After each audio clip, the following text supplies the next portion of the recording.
विदेश की यूनिवर्सिटी से पढ़े हैं, मोदी जी तो चाय वाले हैं, कहाँ देश को संभाल। वो चाय वाला होके देश को संभाल रहे हैं ना भाई, और क्या चाहिए। पाकिस्तान में घुस के वहां से अभिनंदन को निकलवा के ले आया एक रात के अंदर बोला था घर में घुस के मारेंगे, और घर में घुस के मार के आए ना।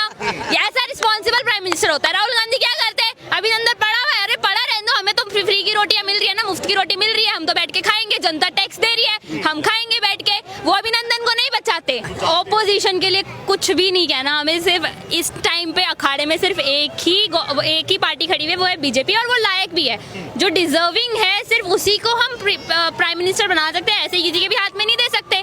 अभी केजरीवाल जी आए थे कुछ दिन पहले, कह रहे थे अभी मोदी जी अपनी डिग्री दिखाए। हाँ, देश के प्राइम मिनिस्टर का पढ़ा लिखा होना जरूरी हो ना हो, लेकिन रिस्पॉन्सिबल होना बहुत जरूरी है, जो कि पीएम मोदी बहुत रिस्पॉन्सिबल है। और 2024 के इलेक्शन में जब प्राइम मिनिस्टर मोदी दोबारा प्राइम मिनिस्टर बनके शपथ लेंगे, उसके बाद में 2029 में जब योगी जी प्राइम मिनिस्टर की शपथ लेंगे, तब इन्हें पता चलेगा कि सफाया क्या होता है। ऐसे माफियाओं का, गैंगस्टर का, रेपिस्ट का, जितने भी बुरे कर्म करने हैं ना, अच्छे से कर लो।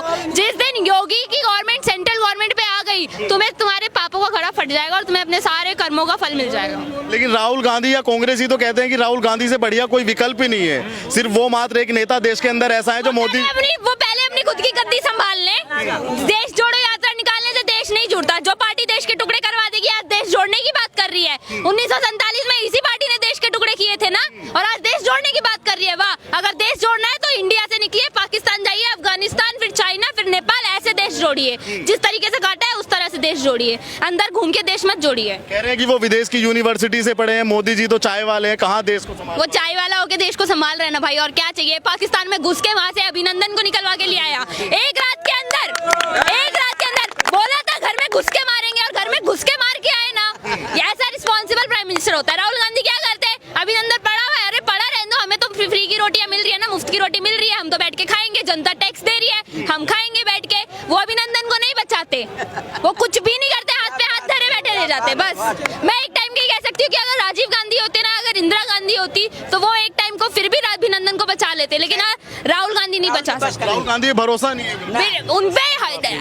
मैं देखो अभी 19 साल की हूँ, नई जनरेशन है हमारी। अकॉर्डिंग टू न्यू जनरेशन, सिर्फ एक रिस्पॉन्सिबल प्राइम मिनिस्टर ही देश को संभाल सकता है। राहुल गांधी नहीं संभाल सकता, उन्हें खुद नहीं पता होता वो बोल क्या रहे हैं, कहना क्या चाहते हैं, बोल क्या रहे हैं। ऐसी मोदी जी में क्या क्वालिटी लगी कि आप तीसरी बार भी उनको प्रधानमंत्री बनाने के लिए तैयार? बिल्कुल तैयार है। देखिए, आज से 1 साल पहले मैं अकॉर्डिंग टू लॉ मैं 18 साल की नहीं थी, वोट नहीं दे सकती थी, लेकिन अब वोट दे सकती हूँ। और मैं साफ कह रही हूँ, 2024 के इलेक्शन में बीजेपी ही आएगी।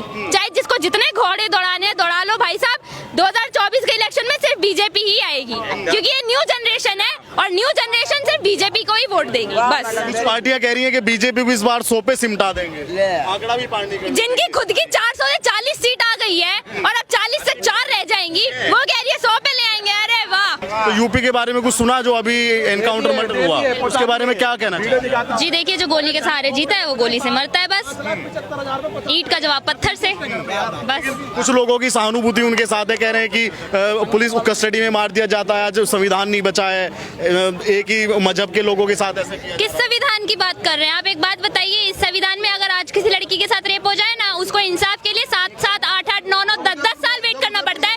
वहीं जब अगर बाहर किसी देश में, अरब में या सऊदी में किसी लड़की के साथ रेप हो जाए, वहीं उसके दिमाग में पीतल ठोक दिया जाता है।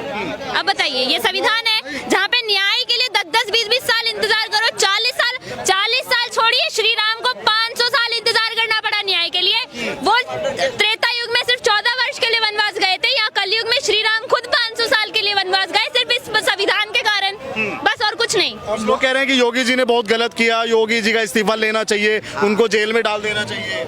आप लोग वो यूपी से योगी जी का इस्तीफा लीजिए, हम तो चाहते हैं दिल्ली में भी योगी मॉडल आए, यहाँ से भी गैंगस्टर, माफिया और सबको निकालो, सबका सफाया करो जल्दी। तो आप चाहती हैं कि योगी जी दिल्ली में भी आए? बिल्कुल, ऐसी गवर्नमेंट, सिर्फ योगी नहीं, अगर ऐसी गवर्नमेंट जो माफियाओं को और जो रेपिस्ट होते हैं उनके लिए हाथों हाथ न्याय रखती है, वैसी गवर्नमेंट पूरे इंडिया में आनी चाहिए। बस। लेकिन कुछ लोगों की सहानुभूति है आज भी अतीक के साथ है सहानुभूति, हम कह रहे हैं, कई लोग जा रहे हैं वहाँ पे। विपक्ष के एक एमएलए ने, पता नहीं कौन है, जिसने वहाँ पे अतीक की मजार पे, हाँ, उन्होंने, कांग्रेस के एमएलए ने अतीक की मजार पे तिरंगा फहराया। तिरंगे की भी बेइज्जती कर रहे हो तुम तो यार। ऐसे माफिया, ऐसे रेपिस्ट की मजार के ऊपर तुम लोग वो तिरंगा बिछा रहे हो, तिरंगे तक की बेइज्जती है। शहीद का दर्जा देने की बात कर रहे हैं। वही तिरंगे की बेइज्जती है। किया। अतीक अहमद ने खुद एडवोकेट्स तक को नहीं छोड़ा, पुलिस वालों को नहीं छोड़ा, आप जैसे रिपोर्टर्स तक को नहीं छोड़ा, सबके ऊपर उसने इतना टॉर्चर किया। उसकी मजार पे आप तिरंगा बिछा रहे हो, तिरंगे की बेइज्जती है ये, और कुछ नहीं। सर ये जो अभी बच्चे ने कहा है मैं समर्थन भी करता हूँ। अब जो योगी जी कह रहे हैं कि कानून व्यवस्था, वाकई आप इस चीज़ को मीडिया वाले क्यों नहीं दिखाते? 10 जजेस ने तो उनका केस लेने से इनकार कर दिया था। योगी जो उसमें कहो क्यों नहीं इंक्वायरी करवा रहे? उनको भी रिमांड में लेना चाहिए। जब हमारा, मैंने कई इंटरव्यू में आपको कहा, हिंदुस्तान के अंदर भाई साहब जिस दिन कानून सख्त हो जाएगा तो ये जो इनकाउंटर है ना, ये इनकाउंटर नहीं होंगे।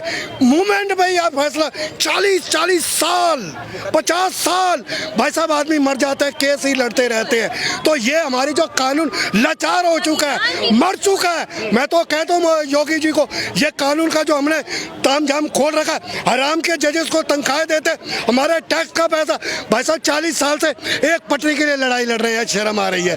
मरने की उम्र है, मरने की उम्र है हमारी। एक रोजगार के लिए हम लड़ रहे हैं, हमें कानून कहता हाई कोर्ट जाओ, सुप्रीम कोर्ट जाओ, पर भाई साहब हमारे जेब में पैसा नहीं होता वकीलों के लिए पैसा नहीं है। लेकिन खुराना जी आप ये बताइए, आप कह रहे हैं कि योगी जी को पूछना चाहिए जी कि 10 जो जज थे उन्होंने फैसला लेने से क्यों इनकार किया या वो उससे हट गए, लेकिन कार्रवाई तो योगी सरकार में हुई ना। नहीं कार्रवाई अगर जजेस, समाजवादी पार्टी में तो जजेस किस लिए बैठते हैं? पूरी पावर होती है, प्रधानमंत्री से भी ज्यादा पावर होती है उनके हाथ में। उन्होंने केस लेने से